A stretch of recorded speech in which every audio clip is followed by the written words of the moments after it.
Did Jesus replace the Sabbath? My name is Melvin. Welcome to the series Sabbath Questions, in which we discuss 13 popular questions about whether we are to keep the Sabbath or not. Even among non-Christians who are a bit familiar with the Bible, many would consider that the Old Testament is about laws, where the New Testament, the life of Jesus, is all about love. And this is quite a popular thought in the Christian world. And it has led to the belief that the law was of the Old Testament, and the New Testament, the message for us is to love. And Jesus himself actually even tells us that it is all about love. Now, does that mean that the Sabbath commandment is not relevant for us anymore? Has that Sabbath law been replaced by this new principle to love? There are some dangerous implications of coming to the wrong conclusions about this. But before we explore that, as always, throwing out the comment challenge to you. Comment below. What is a moment in your life where you felt really loved? Please take some time to share your experience with us. I'd love to see the comment section turn into this oasis of love testimonies.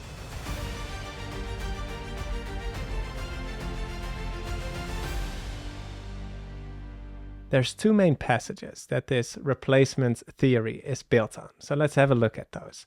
First is when Jesus is asked, which one of the commandments is the greatest? And even unchurched people may recognize Jesus' reply. It's that famous. Jesus said to him, "You shall love the Lord your God with all your heart, with all your soul, and with all your mind. This is the first and great commandment. And the second is like it. You shall love your neighbor as yourself." Now, what word is the common denominator here? Love. Right? And it's so amazing that according to Jesus, this is at the heart of our faith. One word, love.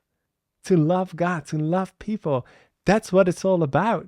And to our 21st century mindset, love sounds a lot more attractive than law. Law sounds restricting, you're in trouble if you mess up, and pressure, where love seems to be more positive and free. So we're happy when we read that second passage that seems to confirm our preference for love. Jesus talking here, he says, "A new commandment I give to you, that you love one another, as I have loved you, that you also love one another." Well, great. You see, Jesus gives us a new commandment. This is what we should do. Love. I can do that. I don't need to worry about not being allowed to do this or needing to do that and feeling limited. We just love. That's what I want to do anyway, right? It may surprise you that the new commandment to love, it's actually not new. It's old. As a matter of fact, when Jesus answers this question of the greatest commandment, love God, love others, Jesus is quoting the Old Testament. Deuteronomy 6 verse 5 and Leviticus 19 verse 18, if you want to look it up yourself. Love isn't a new thing. It's not a us living after Jesus thing. The truth is, just like most of the Israelites before us, we have completely misunderstood the law. Paul, one of the New Testament authors, he wrote about the Ten Commandments in his letters to the Romans, and he concluded this specific passage with this punchline where he says, "Love is the fulfillment of the law." The law of God, that some believe is burdensome and duties and restrictions, is none of that. The law of the Old Testament and love in the New Testament, they are the same. God's law, it describes what true love is. Not this Hollywood 21st century postmodernist version of love, true supernatural love. And the answer that Jesus gave, these two phrases, to love God and love people, they were not intended to replace the law. They summed up the law. That's why Jesus followed it up by saying, "On these two commandments hang all the law and the prophets." So I have these two principles, love God, love people. And then the 10 commandments, they work out these two principles into more detail. They show what it looks like for us in action, in a human context. When you truly love others, you don't lie to them, you speak the truth. You don't steal from them, you're generous. You don't lust after them, you're faithful. And when you truly love God, it's expressed by not taking his name in vain, but showing reverence. You don't prioritize anything else over him. He comes first and you give him your best. You don't disrespect the day that he has called holy. Instead, you delight yourself in the Sabbath. It's very dangerous to separate God's law from Jesus' love, as if Jesus needed to liberate us from the exacting and arbitrary harsh rules of the Father. And Jesus said, I and my Father are one.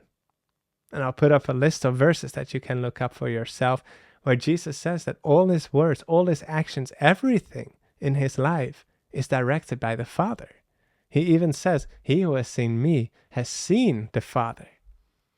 The reason why so many Christians are confused on this topic and feel that they want to escape the law, I believe, is for two reasons. And the first has everything to do with the understanding of the different kinds of laws. And we'll come back to that in a later episode in this series. But secondly, they use the wrong measurements. They assume that the Pharisees and teachers, that they were the embodiment of the Old Testament law, because that's what they claim to do, right?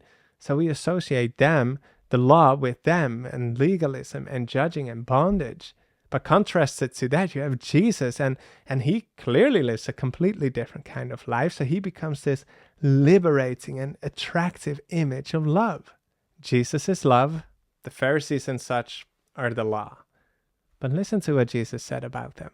Well did Isaiah prophesy of you, hypocrites. As it is written, this people honors me with their lips, but their heart is far from me. And in vain they worship me, teaching as doctrines the commandments of men.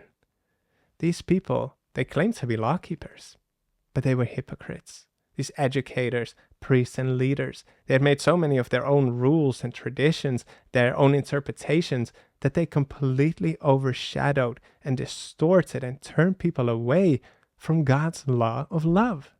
Until this very day, Jesus never came to replace the law with love. Because of Jesus, it is said, he will exalt the law and make it honorable. Jesus, he came to show that the law and love are the same. It's a law of love. He untangled the true meaning of the law from this web of hypocrisy, of man-made rules and corrupted interpretations. And then he rebranded it. He restored it, and he lived it as a visible demonstration. He taught that the law of love isn't just about outward appearance, the actions. It's about the heart, the way you are, the principles by which you operate. Adultery, it's not just sleeping with your friend's wife. It's lusting when you watch pornography. It's the thoughts in your mind. Murder isn't just about shooting someone. It's about being angry with someone and committing murder in your feelings. That is what is new about this commandment Jesus gave. A new commandment I give to you, that you love one another as I have loved you, that you also love one another. Love one another isn't the new part, but the as I loved you.